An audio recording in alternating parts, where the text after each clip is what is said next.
There are places all across the country where the railway stops, abandoned stations where there used to be such a bustle, and fascinating bridges that just hang there for no reason.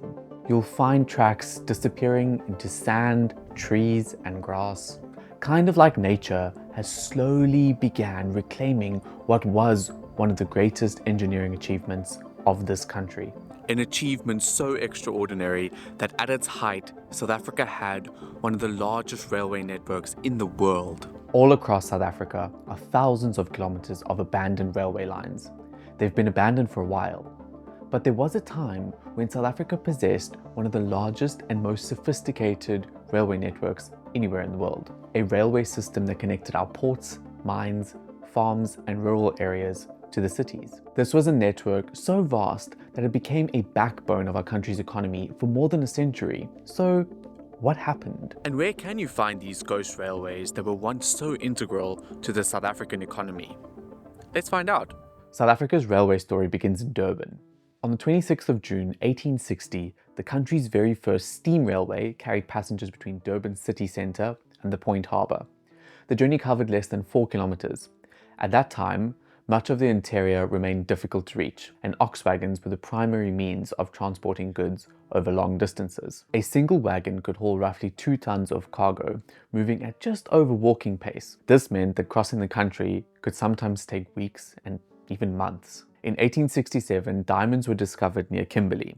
Almost overnight, thousands of people poured into the Northern Cape. Then, in 1886, an even bigger discovery transformed the future of the region forever. Gold. Not just any gold. The Witwatersrand would become home to the richest gold reef ever discovered. Suddenly, millions of tons of machinery, timber, food, coal, and supplies needed to reach the rapidly growing mining towns hundreds of kilometers inland.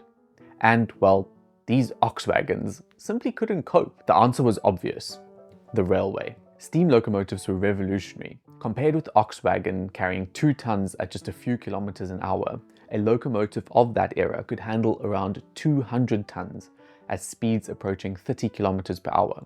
Super fast for the time. Railways made mining profitable. They connected farms to markets, and before long, railway construction spread across the country at an astonishing pace. Every major port wanted a railway into the interior. Just makes sense. The engineers responsible for these lines faced extraordinary challenges.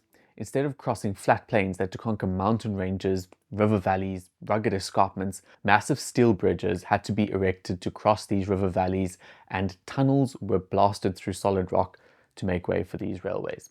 Vast majority of these structures still stand today. I guess it's like a testament of the engineering of the time. By the time the Union of South Africa was formed in 1910, the country's major railway systems were combined into a single national organization, the South African Railways. This is when the story gets more complicated. The main trunk lines connecting South Africa's largest cities had been completed. Rather than stopping there, the railway began reaching into places that people don't even think about today. Hundreds of branch lines spread across the countryside. Small towns that today are isolated even by our fast cars were once directly connected to the rest of the railway network. Some towns owe much of their growth and even their very existence to the railway. Over the following decades, the network continued expanding until South Africa possessed something really impressive: a single system that can connect the whole country. By the middle of the 20th century, South Africa's railway network had become one of the most extensive anywhere outside of Europe and North America. At its height, South Africa's railway network stretched for more than 22,000 route kilometers. If every individual track were laid end to end, that would exceed 34,000 kilometers in distance. There were over 1,000 railway stations, more than 150 tunnels, thousands of bridges, and at its peak, South African Railways operated a fleet of thousands of steam, diesel, and locomotives, hauling everything you could imagine. South Africa accounted for roughly 80% of sub-Saharan Africa's railway network, making it by far the largest rail system on the continent. Unlike today, trains really did reach almost every corner of the country, and then we also had the massive trunk routes that linked Cape Town, Johannesburg, Durban, Bloemfontein, PE, East London, many more places. Over and above all that, South Africa also developed one of the world's largest electrified railway networks, which is really impressive for the southern tip of Africa. But branching away from those main trunk lines I mentioned were hundreds of quieter ones. This is really the focus of my video. These branch routes were designed to connect all the various parts of South Africa together. These branch lines really made it possible for the everyday person, like farmers, to sell their goods, for people to send stuff, to travel to almost any part of the country.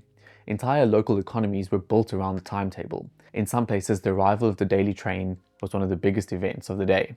It was a completely different culture, and if I could, I would take a teleportation device and just go to one of these small towns for a day so I could experience what the joy was like. Something simple, simplicity. I love it. Of course, operating a railway network on a country as geographically crazy as South Africa is required some intense engineering skills. For example, the climb out of Durban towards the interior demanded really steep gradients and very carefully designed alignments. Imagine trying to be the first people to put railway across the Cape and the mountains, having to blast tunnels and crazy bridges across gorges. Like, props to those guys. Some routes honestly became engineering icons of their own right. For example, the Hex River Pass, or the Natal Main Line, which climbed the coast to the Highveld with an almost unbelievable sequence of curves and gradients. You also have the Barclay East Branch, which crossed remote mountain country using really cool, elegant, stunning stone bridges, and railway enthusiasts are still impressed by those today. And then we get the narrow gauge lines. Built to keep construction costs low, these smaller railways ventured into landscapes that standard gauge railways often couldn't reach. A quick note, as I have mentioned before, South Africa uses a relatively narrow gauge than world standards, and this gauge is called the Cape gauge. It was used because it is cheaper and a bit better equipped to traverse hectic landscapes.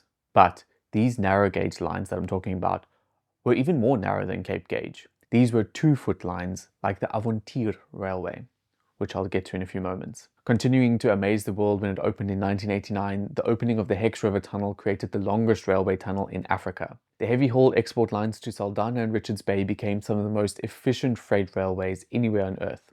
In fact, during the 1980s, the Sishen-Saldanha iron ore line set a world record by operating a train more than 7 kilometers long, which was a remarkable demonstration of our South African railway engineering. And on those who commented on my export video previously, yes, that train was 7 kilometers and not 7,000. I made a mistake and read it wrong, and you guys completely roasted me in the comments for that. So thank you, you guys can be really savage. Even passenger trains pushed the boundaries. During the 1980s, the Metro Blitz service between Johannesburg and Pretoria reached speeds of 150 kilometers per hour, setting a world speed record for trains operating on Cape gauge. I previously made a video about Metro Blitz, so you can check that out as well. I think it's quite interesting. For decades, South Africa wasn't just following trends around the world, they were actually the front runners of incredible engineering, and I think that's what makes this Ghost Railway story so fascinating. Because now, when you look at the abandoned stations and the bridges that are slowly rusting away, it's difficult to imagine a time where everything was crazy and bustling and one of the busiest railway networks in Africa and in the world, to be honest. But that's exactly what it was. The question I have is, how much of this still survives today and how much is lost for good? The exact answer is a little bit difficult to get, and I really did try. I contacted some impressive experts like Les Pivnik and Jacques and John Vierpenaar, and they helped me understand the extent of the destruction, so I really appreciate it, thank you. Unlike a road that simply falls into disrepair, railway lines often disappear gradually. Firstly, the passenger services end, then freight trains become less frequent, then stations close, then tracks are left unused, and eventually the railway kind of fizzles out, tracks are lifted, stolen, or reclaimed by vegetation. So it's a bit more of a slower process. According to some official parliament figures, 3,636 kilometers of Transnet Railway had officially fallen into disuse between 1994 and late 2023. That's only part of the picture, to be honest, because many of the branch lines had already been abandoned during the 1980s and early 1990s. Before those figures were ever recorded. Taken together with that, then it's easy to say that thousands and thousands of kilometers of railway have fallen into disuse. Some lines are physically intact, while others have completely vanished. A lot of the stations have been demolished, or parts have been stolen, the roofs have been stolen, the railway has been stolen, or just left to crumble. I'm going to quickly look at some of the special lines that have been lost. The first one is the line of the Outeniqua Choo-Tjoe. This railway ran between George and Knysna. The link between Knysna and George was completed in 1928. This line hugged the spectacular garden route coastline, crossing lagoons, rivers, cliffs, and indigenous forest.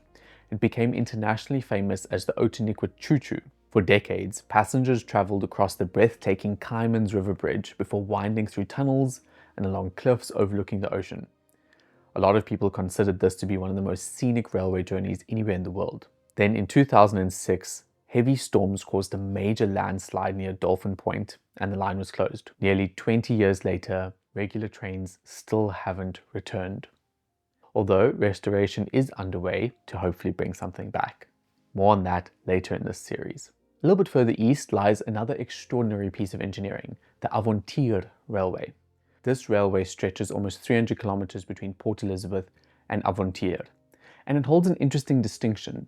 It is the longest 610mm narrow gauge railway ever built in the world. It was originally constructed to move fruit from Langkloof to the coast. The railway later became famous through the Apple Express tourist train. Tiny locomotives wound their way through gorgeous orchards and valleys that many tourists loved and many people more would love to see. But unfortunately, one by one, sections of that railway stopped being used, and today there's only fragments that are in service. Perhaps nowhere demonstrates the ambition of South African railway engineering better than the Barclay East branch line. Built through some of the Eastern Cape's most rugged mountain country, this railway crossed deep valleys, dramatic stone viaducts and steep gradients that today pushed steam locomotives to their limits. Much of the lines today lie abandoned. Another remarkable railway line was the Namaqualand Railway. Completed during the copper mining boom, this narrow gauge railway linked the mines around Okip with Port Nolloth. Unlike most railways of this era, parts of this line were operated not by steam locomotives, but by mules. Later, steam took over, hauling this copper across some of the harshest landscapes in Southern Africa. When mining declined in the area, so too did the railway. Today, nothing moves along that route. There's scattered relics that remain across the desert, and this is just a reminder of what South Africa's railway engineering once was. Another impressive piece of engineering was the Lootsberg Pass. This was built across the mountains of the Eastern Cape, and the line required such enormous earthworks that to put crazy bridges and dramatic curves to conquer the landscape of the area. Although selectively there's parts of this area that do remain active, most of the original route is abandoned. I think some of the saddest parts is that it's not just one great line that's lost, it's so many little ones, and I really wanted to pay some homage to some of the lost lines, but I couldn't possibly list them all because that would be intense, especially considering there's thousands of kilometers that are lost. But some of the more notable ones include Alexandria, Somerset East, Maclear, Calvinia, the Makanda-Grahamstown line, Maltino, Alival North, and dozens upon dozens of other branch lines that reached deep into rural South Africa and connected everything so beautifully. Imagine if this railway network existed today in its entirety. How different would South Africa look? How different would our towns be?